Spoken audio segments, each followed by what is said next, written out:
Good morning, everybody. Welcome back to the Chasing Psychological Safety video series. So today we're going to continue with the theme that we've been on for the last month or so of helping you with some really practical tips on how to actually build psychological safety in your teams, which couldn't be more important ever, but particularly currently with the seismic change that we've been through, the pandemic that's continuing, and the economic situation that we're currently facing. We want you to have the strongest teams possible for now and the next 6-12 months and for the future. So what we're talking about today is something that we've been doing with lots of our clients, and we have been talking about it online, and we find it to be really successful and really critical to how teams are building psychological safety at the moment. So that is the Team Relaunch. And it essentially consists of a couple of key components. So we're asking you to take some time out. Don't be frightened. Don't shy away from that. We know you spend that amount of time on Zoom calls together anyway, talking about task-focused things. We want you to focus on something that's going to make you really successful and strong for the next 6 to 12 months and beyond. So the Team Relaunch consists of two key components. And the first of those is looking at your team culture canvas. And that helps you to focus in on your team purpose and deconstructing that and really getting to the bottom of that and maybe even enjoying it. So Raina's going to talk to us about that in a moment.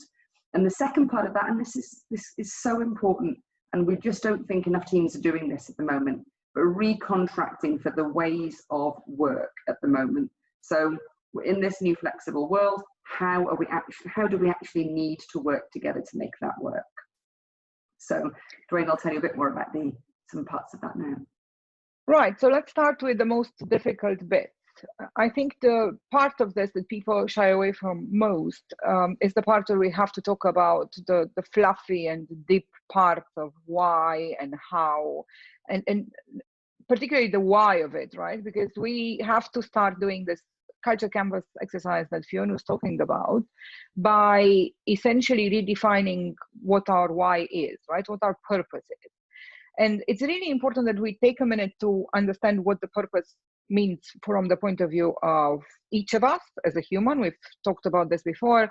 Make sure you're true to yourself. You don't have to necessarily communicate it, but make sure you have a real strong purpose, that you can visualize it, that you meditate on it, that you breathe, that whatever it takes, that you wrote it down, whatever it takes, that you know for a fact why you're doing what you're doing, whether it's for your villa in France, or it's so that your kids get through college, or it's so that you make the world a better place. It doesn't matter, a combination of the above. Ideally, it's a combination. Whatever your purpose is, make sure you're very clear on your own internal purpose. And it has to be slightly bigger than I just want to keep this job, but that's a good one to have if you're clear on it as well. Once you're clear on your individual one and you go into this conversation with the team, it's really, really important that you attempt to do several things. Number one, go back to, if you wish, the principles of Agile that I keep being on and on about, which is it's all about your end customer. And it is. I mean, we hear this in so many variants, but unless you find a way to reconnect to who your absolute end customer is and why you'd be doing anything for them in general, then your work is going to be missing in purpose, and it's going to be a lot harder to do. The reason we want you to remember this purpose is not just because we'd like to re-etch it into bronze on plaques of corridors of enterprises, but because it makes work faster, easier, and more pleasant. So go back to who your customer is. Go back to why you're doing what you're doing. Remember precisely what your bit of the work does for either your internal company customer. There's loads of us who don't have direct to consumer results, but are serving stakeholders that are internal to an organization. Remember who these people are, why you're helping them, why you're doing anything for them. If you're doing something for an end customer, it's slightly easier to see the effects of your work. So focus on that as well.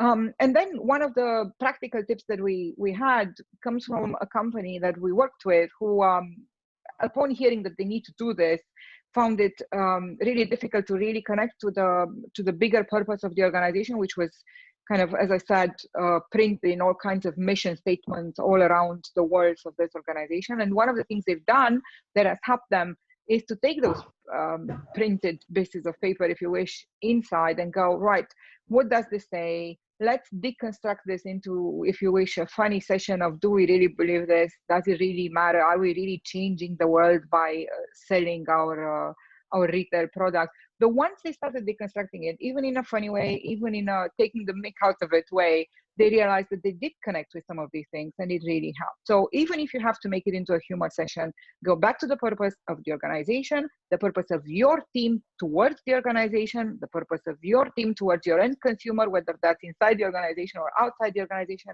and last but not least, your own personal set of purposes. Absolutely. And, you know, however challenging you think it's going to be, we consistently find that every team feels energized and better for doing this. So the next part of this is to look at how you contract to work together. So, you know, as we've mentioned before, we're in a completely flipped world now, aren't we? Everything has been turned on its head in terms of how we're working.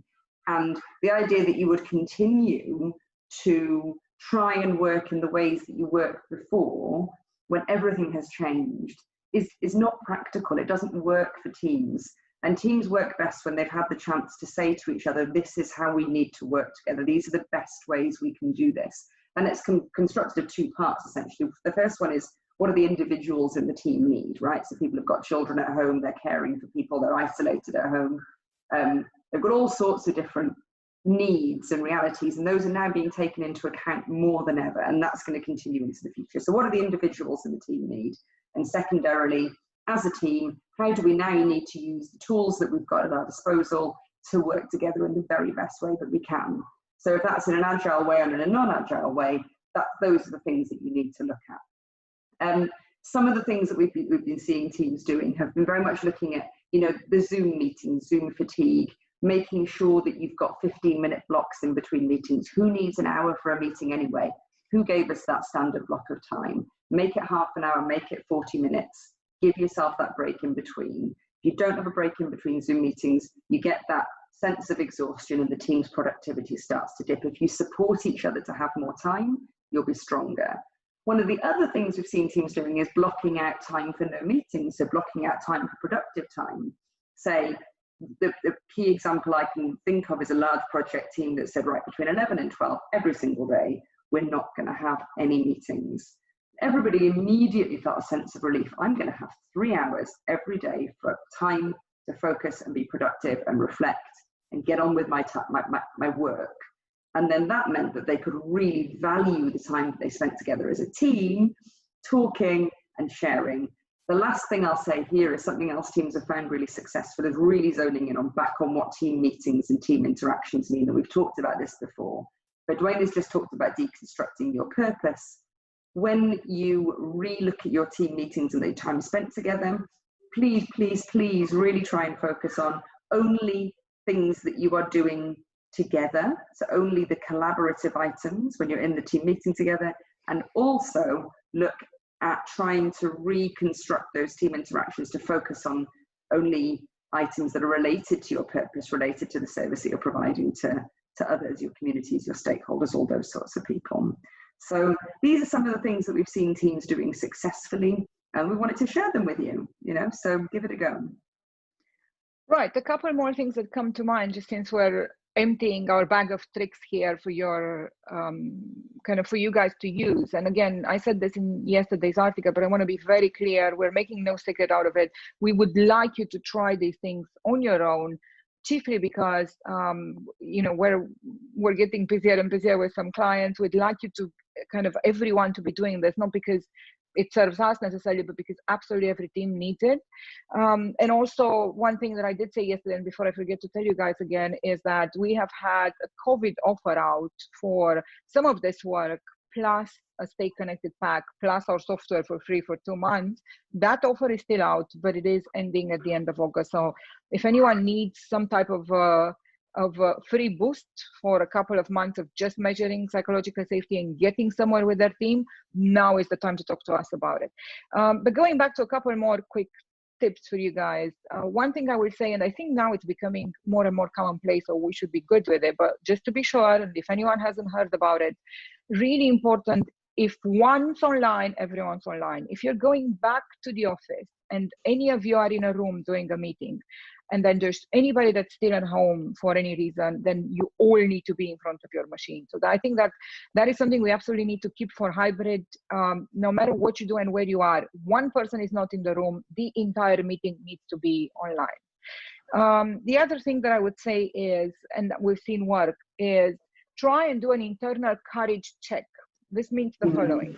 Have your team leader write down 3 or 4 or 5 scenarios where they believe in your particular team, in your particular industry, in your particular work, you could make a difference if you spoke up.